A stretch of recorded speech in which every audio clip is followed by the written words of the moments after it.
सहनाववतु सहनौ भुनक्तु सह वीर्यङ्करवावहै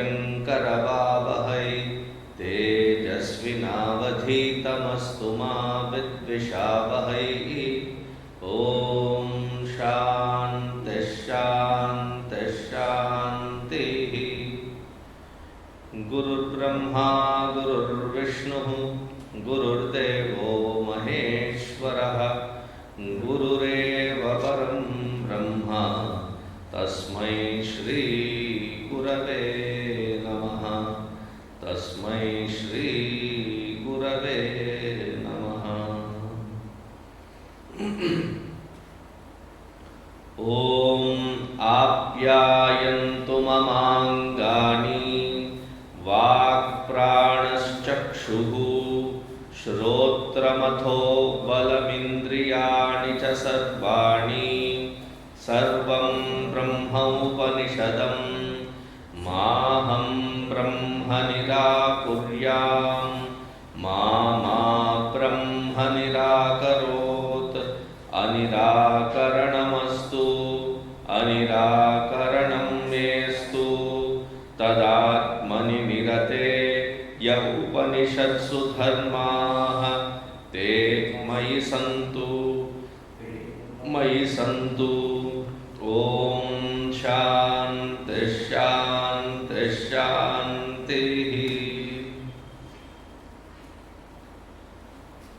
We'll read both the first and the second mantra of the second chapter, page 111. यदि मन्यसे सुवेदेति दहरमेवापि नूनं त्वं वेत्थ ब्रह्मणो रूपम् यदस्य त्वं यदस्य देवेषु अथनु मीमांस्यमेव ते मन्ये विदितं नाहं मन्ये सुवेदेति नो न वेदेति वेद च। Page 126. Yo नस्तद्वेद तद्वेद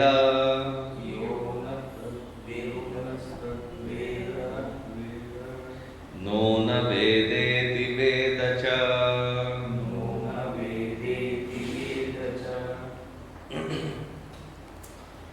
So in the first mantra of the second chapter we saw that the teacher has taken a completely different standpoint to guide the student in a better way. Yadi manyase suvedeti daharamevapi nunam. If you think that you have understood it, then you have understood nothing at all. So in the same line of the truth being pointed, in the second mantra he continues. You could also see 126. You could also say that this is being spoken by the student. Now when that statement is made, if you think you have understood it, you have understood nothing. So he is looking at the student. So the student in his response is saying it. Naham manye suvedeti. I think I cannot claim saying that I have understood it well. Veda to understand, to comprehend, to know. Na aham manye suveda, sushtu veda. Understood it, comprehended it very well. I don't think I can say that. But if I am being honest, truthful, then no na vedeti vedacha.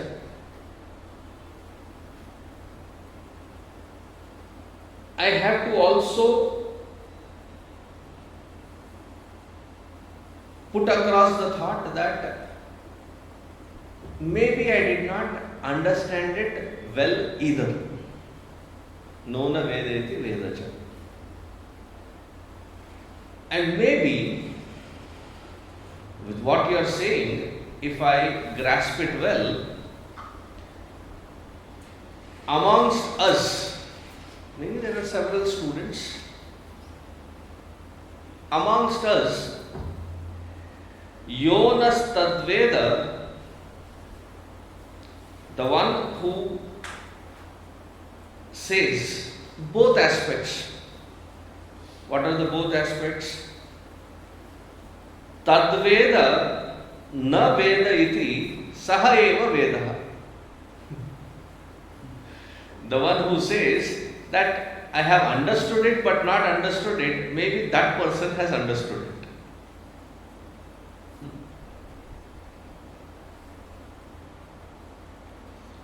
Why can't it be simpler?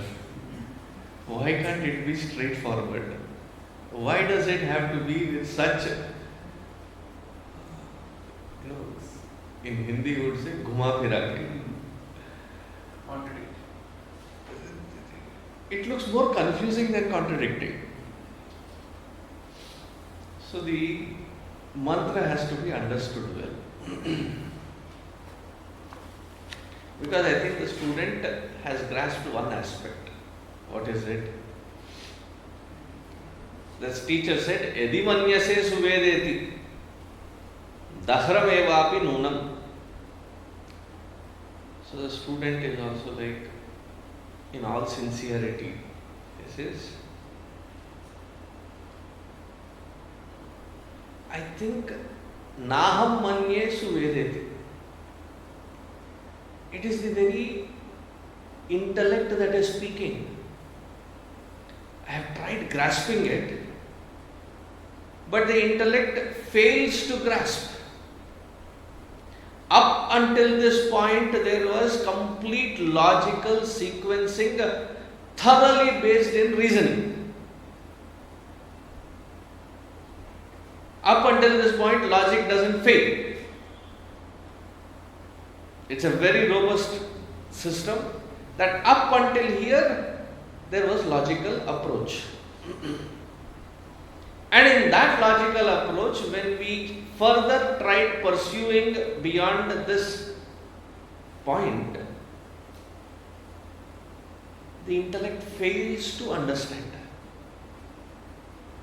It is not that easy. Rather, it is almost impossible for the intellect to understand.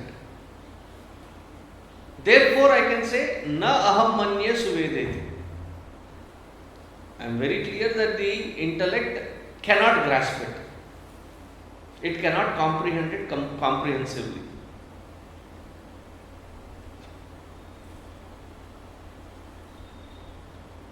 Our problem also is, most of the external world that which we perceive has to get a nod of approval from the intellect. Without that intellectual clarification and approval given,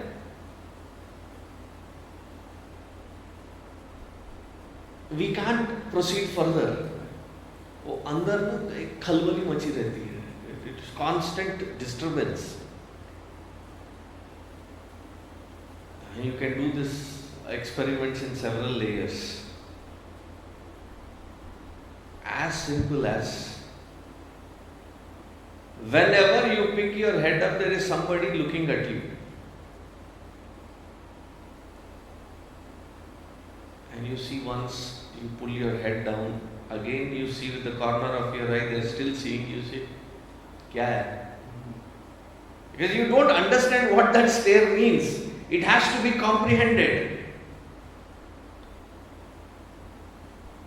Another layer of experiment is, I want to tell you something, and then they pause, look at it, that's okay. And they proceed on, but we feel like we are stuck. What did you want to say? Say it now.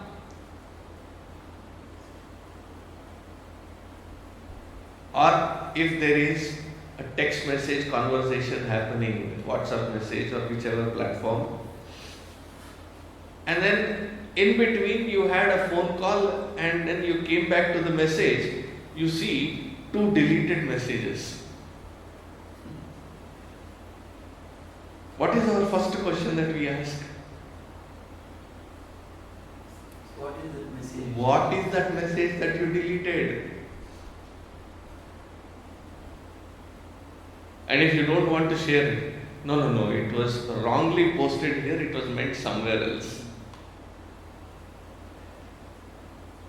That disturbance that it creates, that I did not know, I did not understand, there is no clarity, it cannot sit quiet. That is how our intellect is. Because the intellect needs to have that sense of approval, that it has grasped. Even that situation when the understanding is confusing, I have to ascertain to know that I did not have the clarity. I need to have the clarity about that which I did not have the clarity. That is when I can even prod into it, probe into it, try to ask the right questions. Wherein the intellect now has to understand what it did not understand and thereby pursue by asking the right questions. That is how intellect functions. Strangely, it arrives at this point wherein the intellect can clearly see that its functioning is happening only through the reflected consciousness. That principle is what is igniting me to function whatever I am functioning. Now it wants to turn its attention to the source.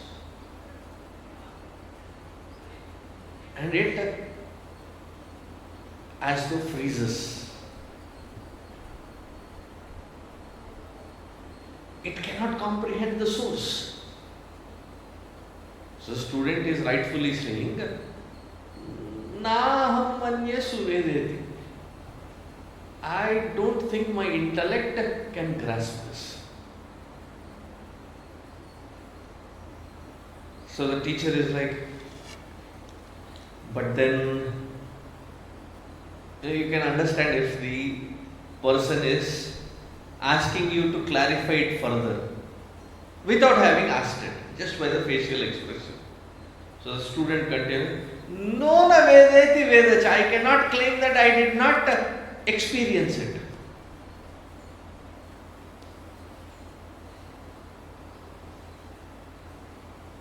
So here Gurudev in his commentary very beautifully says,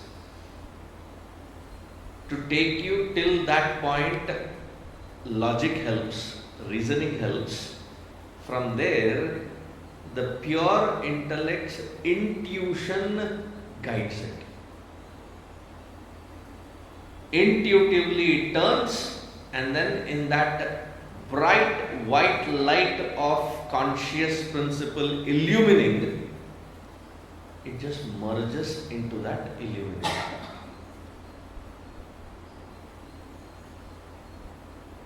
See, if there is the intellect claiming, I understood it all, who is that I? The one that is associated with that intellect. And the one that is associated, identified with that intellect is called the ego. If the ego still persists, then you have not reached. So in Janaka's court,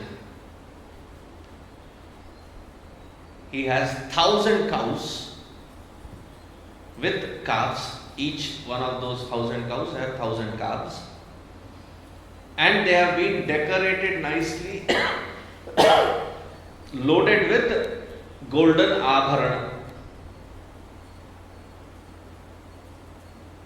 Gomata is nicely decorated, and the king announces, whoever here in his sabha, everyone is a realized master. That was the strangest sabha. All his courtiers, all his ministers, all his counselors, advisors, they were all realized masters. He himself being one. See, imagine the quality of discussion that would have been happening at that level. So one day, after having laden with them with the gold, he asks his courtiers to come to the courtyard, and he shows these cows and he says, those among you who claim to be realized one can take it. Those amongst you who can claim to be the realized one, you can take it. Now everybody looks at each other saying, this is a trick question. If you claim, the claimant is the ego. The one who is claiming is the ego. Everybody is about to turn to go back into the court from the courtyard, saying, this is a trick question. You don't want to give this to us. You just are playing with us. Yajnavalkya steps forward and he orders his students. He says, take them to the ashram. He doesn't answer that he is realized, but he says it belongs to the one that is realized, therefore they should belong in the ashram. Janaka also smiles at the wit of this Yajnavalkya and says, yes, that is one way to answer. Because the moment you answer that I am realized, I have seen that interacting with several Mahatmas, you ask them, are you realized? They answer every other question except that. Very silently they just cross over that question. I've shared that experience with all of you several times. So this Mahatma that I used to meet, so I used to ask him, you are seated there. How is that experience? That one question you would not answer. After several attempts, after several years of attempts, seeing my persistence, he said, it is a humbling feeling. He did not directly answer that question, but he said it is a humbling feeling. There are others also sitting, so he looked at them and asked, if you have been searching for glasses, you have searched the entire house, and that moment when you find it right on your nose, how do you feel? Humbled, right? Humbled because that which was right here, obviously because of its presence, I can see clearly. And yet I have been searching for it. It has been always there. Humbled because how can I be so dumb? How can I be so foolish that which is right there, because of which I can see everything, that spashtata is there, how did I not perceive it? How did I fail to recognize it? And then he looked at me and said, इतना ही उसका जवाब हो सकता है. The words that he used. इतना ही इसका जवाब हो सकता है, पर उसका समाधान तुमको करना पड़ेगा.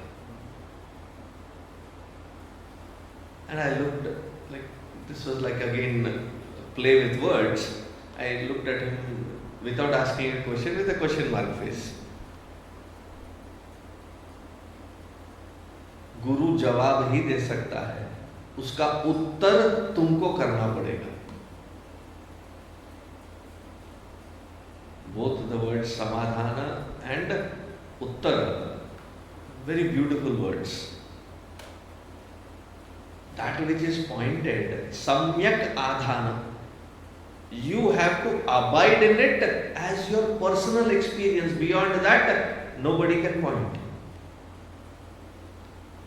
And then he later in his sentence, he changed that samadhana to uttara. Tara is to cross. Tara is to cross. Uttara, ut meaning utkrishta. You have to cross over to the other, and that is up to you. I can only give jawab. Now make it personalized and grow to that point to finally merge into it. The ego has to melt away. And since there cannot be a claimant of that experience, cannot answer that.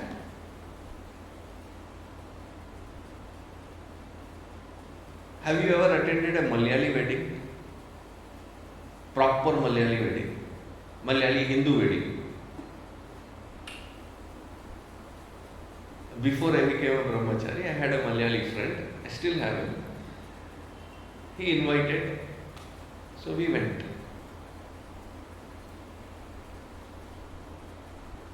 I just stepped out for 2 minutes to get myself a water bottle. I was feeling thirsty. I just stepped out, went inside, got the water bottle, stepped out. They said, Shadi, ho gaya. Just 2 minutes. I walked, went inside, got the bottle, came outside. Just about to sit, बैठ क्या रहा है, शादी हो गया, चल खाना खाते हैं. If somebody were to ask me how was that wedding, all that I can say, it happened quickly. What happened, I don't know, because I was not there to experience it. Now when the intellect is asked, when the question is asked, the ears hear it, the mind consolidates it as a moment of experience, the intellect processes it. In that processing, it can never answer why. Because in that experience, it exists not. But still cannot negate it because there is immense ananda. The effect of that intellect soaked in its own source, there is immense ananda. As a residual effect of the experience of being one with the self, the intellect, the only thing that it can experience is immense ananda. See, when you look at the entire steps, it looks exactly like deep sleep. Right? In the deep sleep as well, there is no intellect experiencing it. In the intellect as well, there is no ego present, associated, identified with the intellect to claim that I have had this experience. So if somebody were to ask about our deep sleep, all that we can say is na janami iti. I don't know what that experience actually is because there is no experiencer. But then All that I can say is during that time, Sukhena Maya Nidra Anubhuyate. I had immense Sukha. As an after effect, I can realize it. But the difference between the Sushupti Avastha, deep sleep state, and this experience, a minor difference, but a completely different 180 degrees. There, I am completely unconscious. Here, I am alert, I am awake, yet the intellect ceases to be.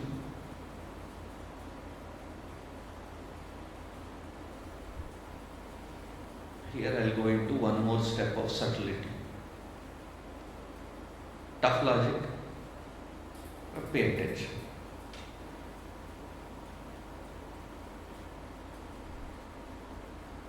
In Shravana, when the equipment is rightly tuned,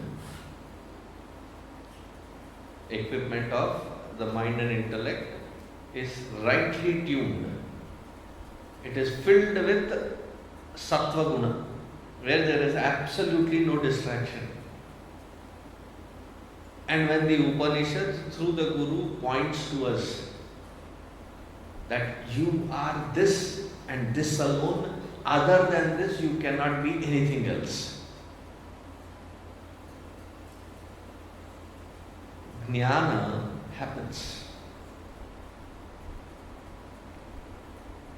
But the abidance in that jnana has to be well established, for which nididhyasana or meditation is a necessary course of action. Through dhyana, we can never be realized. That is not the purpose. In the Vedanta Shastra, dhyana's purpose is not to realize. That realization to abide in it. Now, what does that mean? What does that entail? That this intellect in nididhyasana has to be soaked into that which is its own true nature.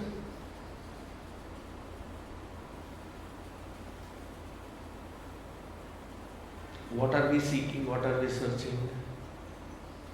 We are not seeking astitva.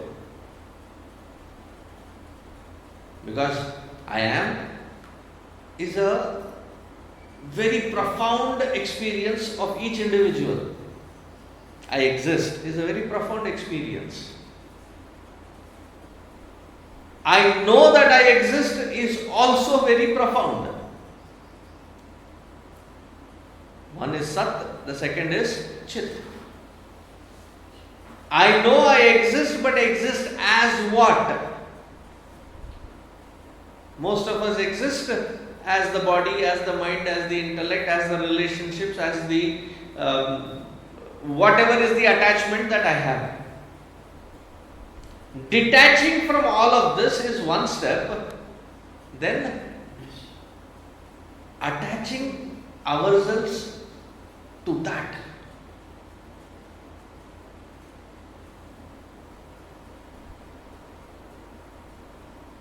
Meaning the antakarana has to be soaked in our true nature. That is where meditation is helpful. Now, what to talk of those who sit in meditation having not realized it? All the meditation long while, what are they doing? Breaking their knuckles and twisting, turning. There is no focal point for it. Where is it that this intellect, this antakarana has to be resting in? Tired of all of this, many going to sleep. Being awake and merging that antakarana, soaking that antakarana, See, if you have a problem with the word merging, because if it merges, there is no retention of that shape, form, or identity. Let us use the word soaking it. Because you need that functional aspect of antakarana to interact with the world. But now there was tamasic nature, there was rajasic nature, then there is sattvic nature. The gunadita expresses itself in the awakened antakarana as ananda.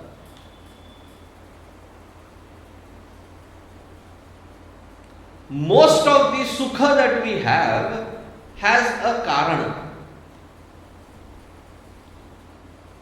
Why are you looking so relaxed and happy? I had a very good cup of coffee.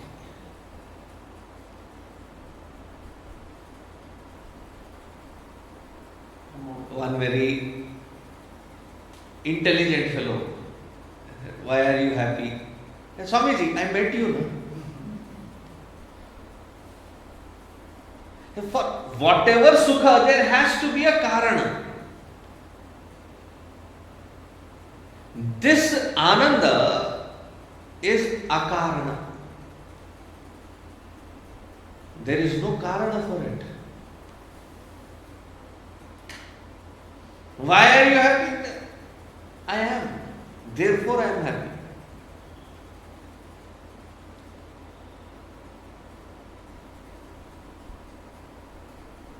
Am I getting across? A very subtle concept. The rest of the sukha, you can understand. Wherever you can identify a karana, it is vyavahara, it is samsara. Wherever the mind just stops. And then it is basking in that joy. That akarana is because the mind has soaked. In Gurudev had a glimpse, touch of that spark of within. The moment it soaks in it, irrespective of what the outside field of interaction is, doesn't matter. It takes that entire interaction from the standpoint of being that ananda.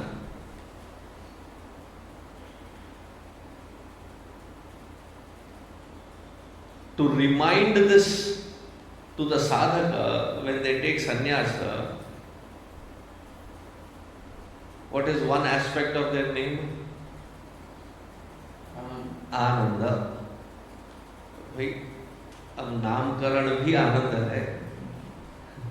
Function from that ananda which is akarana.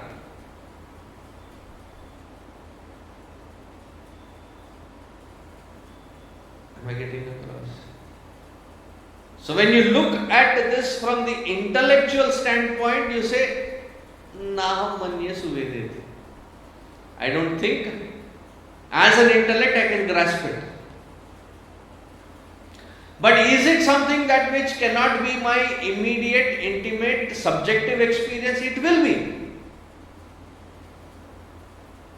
But that cannot be describable because the intellect was not present to give it the proof of authority, to make it conceptualize in the intellect.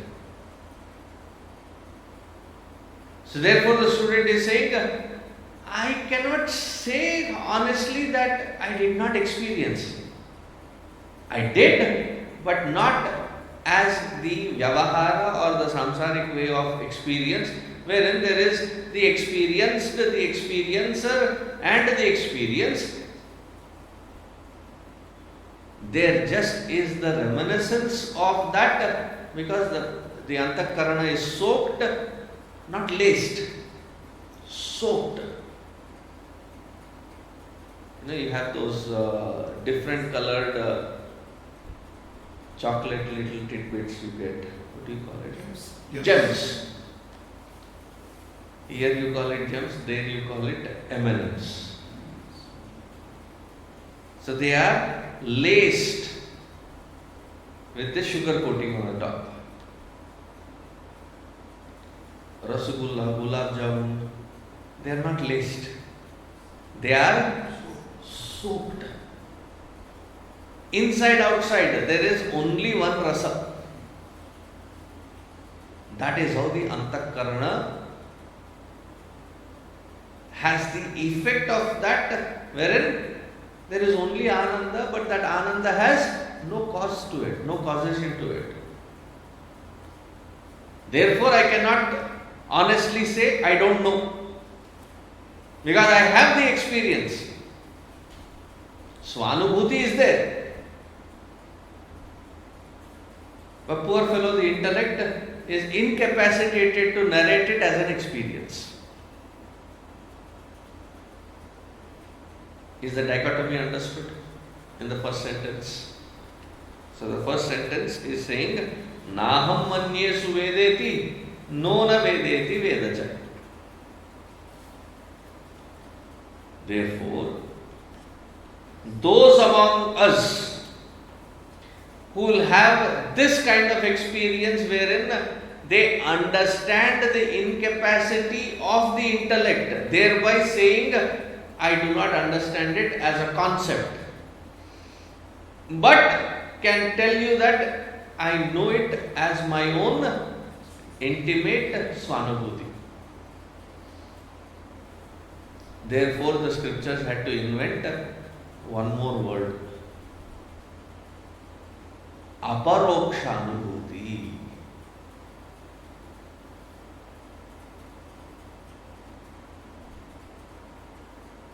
Sakshat and then aparokshat.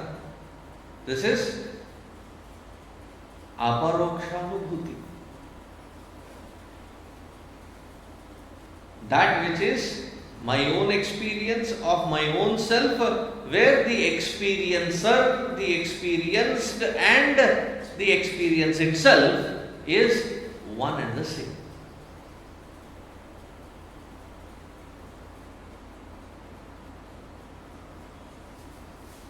Just so that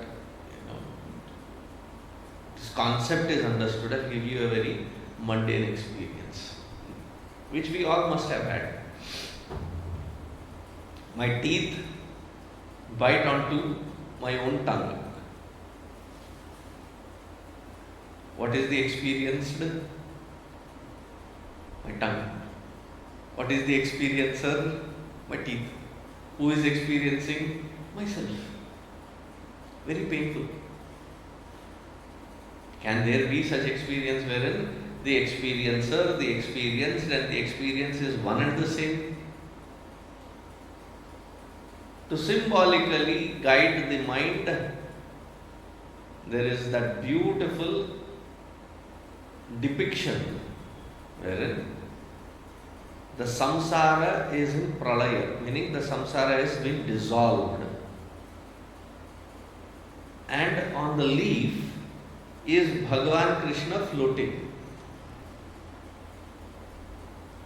Do you know what the painting that I am talking about?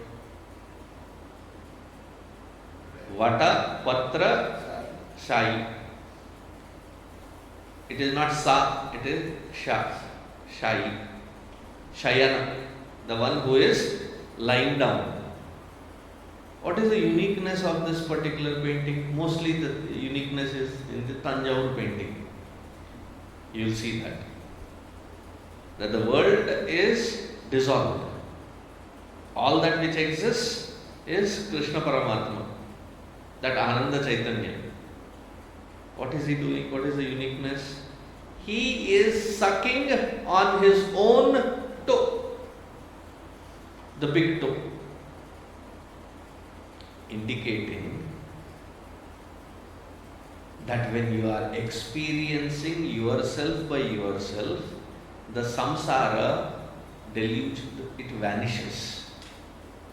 All that which remains is the self, in the self, by the self.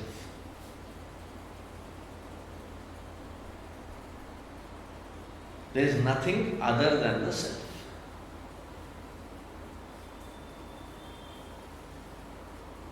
So intellectualization is a good handy tool until we reach there. to have the concepts very clear. Having reached, that functionality has to stop. Another beautiful, famous example that Puja Gurudev would often use is a pole vault jumper. They run with the pole, peg it into that hole, and then the tension in that pole ushers this person up. It has helped up until there. Having reached to that point, the final momentum that which the pole can give, you take help of it, and then you cross over, having left that pole. There, if you become melodramatic and sentimental, oh pole, it was because of you that I climbed this height. Now it would not be the right attitude of me to drop you. I am not like those that discard that which has helped. I will hold on to you.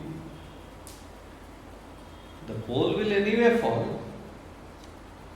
Along with the pole, there will be an awkward fall as well.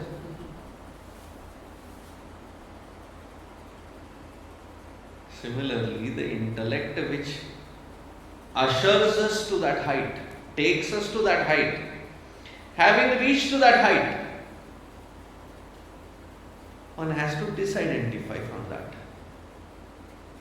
Therefore, during the practice, one has to learn how to quieten the mind to that point wherein you are awake, alert, but the mind is not entertaining a thought.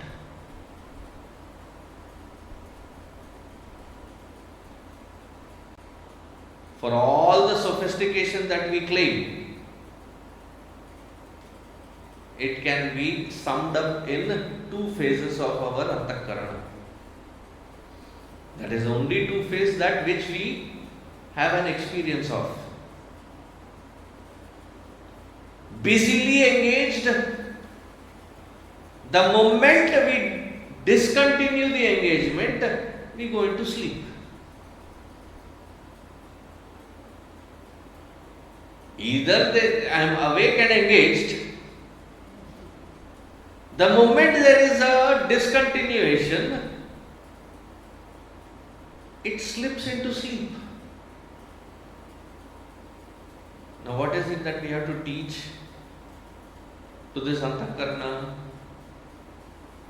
That these are the only 2 phases you have experienced. There is a 3rd phase. And the 3rd phase is you are alert, awake, and glide into yourself, not slip into sleep.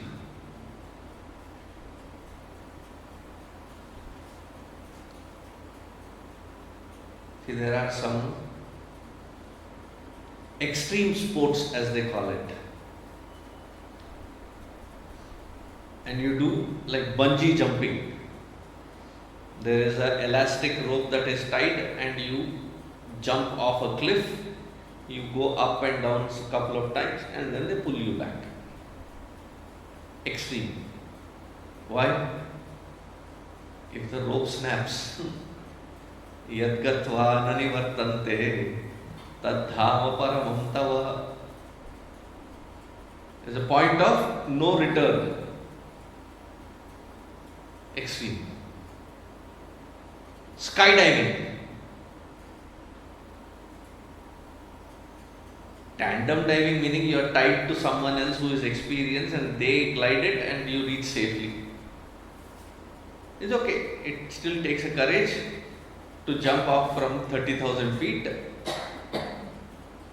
It's a good experience. Single jumping without tandem, it requires courage. And these people who manufacturers of parachute, They have a good sense of humor. They say, if it doesn't function, full money return.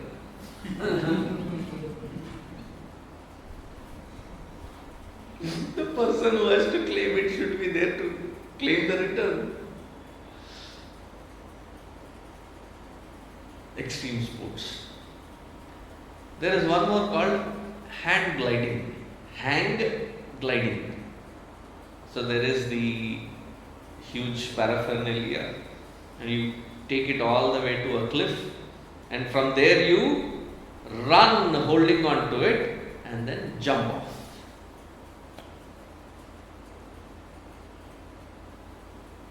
Initially it will take a dip, but then immediately it will start surging up.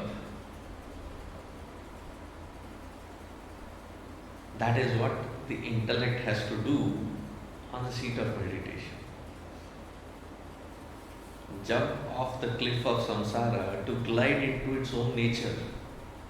That third phase of the intellect, the antakarana, being aware, conscious, available, and yet not disturbed by even a thought. Instead of slipping into the sleep, it has to now glide.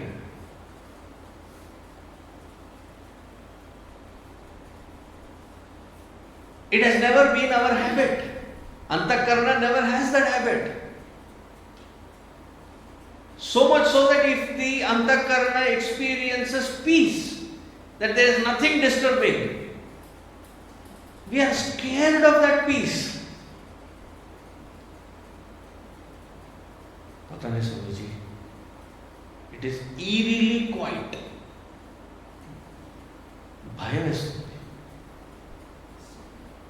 It is like the calm before the storm.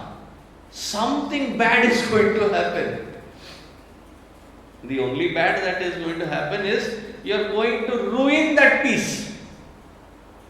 Because I have never experienced. But that has to be put into rigorous practice. But then again, we have not learnt how to gracefully grow out of failures. Small, big, doesn't matter. To handle failures is a challenge for us. When we sit, close our eyes and do this, then again there is a gush of thoughts, there is distractions, there is completely the entire antakarana is hijacked. After 30 minutes I realized I was thinking of something else, planning for something else, completely engaged in complete different world. Then I start beating myself. That is a failure. Then I get angry. Now why are you angry? Just meditated. Because of the unsuccessful attempts, the frustration becomes higher. Because it has never been the experience of the gliding. So the intellect has to be taught consciously to bring to that. Therefore, the sadhana that has been given is so meticulously beautiful. You start with because all the organs of perception and action are not under our control. So what do? The sadhaka is given a vigraha. So that vigraha, you have something for the eyes, something for the ears, something for the mouth to chant, something for the hands and legs. But then the requirement is you bring all the paraphernalia, sit down, and then until you finish that puja, you are not supposed to get up. Once there was I think a Korean or a Japanese, or he was born in a Korean-Japanese family, something. So he was interested, he said, I want to observe when you do puja, and after the entire puja was done, so how was it? I asked. I mean, it was so elaborate, beautiful. But I think for performing this puja, you need lot of utensils. There are so many plates, there are so many kalashas, there is the panchapatra, there is uddharana spoon, there is the arati, ekarati, the pancharati. There is like so much of paraphernalia. When to use what, I was getting confused. You need too many utensils. All the organs of perception action get engaged in one particular theme with various aspects which satisfy each organ. The mind is engaged, the organs of perception are engaged, the organs of actions are engaged, but it is belonging to a theme with several ideas put together. From here, we then move to the next step wherein Eka Chintana, there is one thought that is repeated. Earlier there were several thoughts belonging to one theme, now it is one thought belonging to one theme alone. The rigorousness has increased, wherein now you have to focus on that theme with just one thought, without allowing it to be distracted by any other themes of thoughts.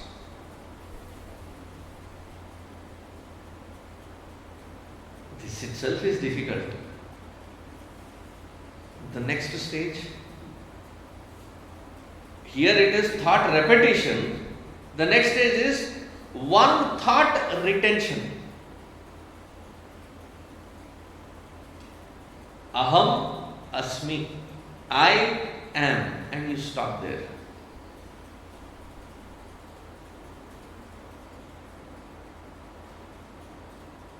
Initially, to learn cycling is difficult.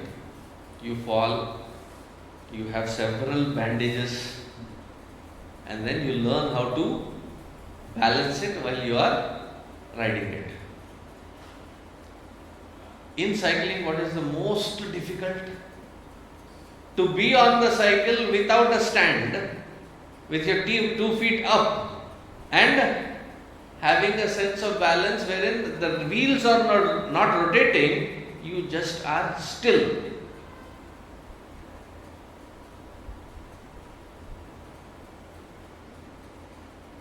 In the villages, there is a competition. I have seen it only in the villages. Cycling competition wherein it is not going laps after laps after laps. There is a short distance, all the cyclists are there. Who will reach the end point last?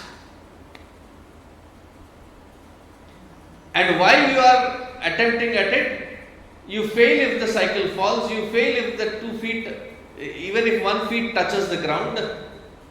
Meaning what? You have to balance on it without the movement. And much difficult than finding the balance while you are moving. Actually, finding a balance while moving is easier. Such is the meditative equipoise, that the intellect has to glide and merge. There is no entity called experiencer. There is just the experience. That is the Swanubhuti. Yonas tadveda tadveda nona vedeti vedacha. Thus, when the individual seeker has reached to that point where they understand that this cannot be something which can be experienced by the intellect, I have reached to that point. All that now I have to do is merge into it. Even while trying to understand this concept, the intellect is struggling. Suddenly the topic becomes so heavy. I can see it in your eyes. ये बोलना क्या चाह रहे हैं? Why is it so? It looks so complicated. It looks so frustratingly. Having reached, why can't it be? That can be seen in the eyes. Drop that processing. You have reached. You have reached meaning you come to realize I have always been. There is nowhere else to reach to. There is nowhere else to cross over Tarana. I have always been. How did I miss it? This has been so obvious. How did I miss this? I called myself so intelligent, and that intelligence of the intellect is the problem. Because it tries to evaluate everything into a concept. This cannot be conceptualized. Intuitively, the intellect has to merge and soak in that divine within. I think I have repeated the entire process at least about 6-7 times in this 1 hour. Hopefully the mantra got across. We'll stop here.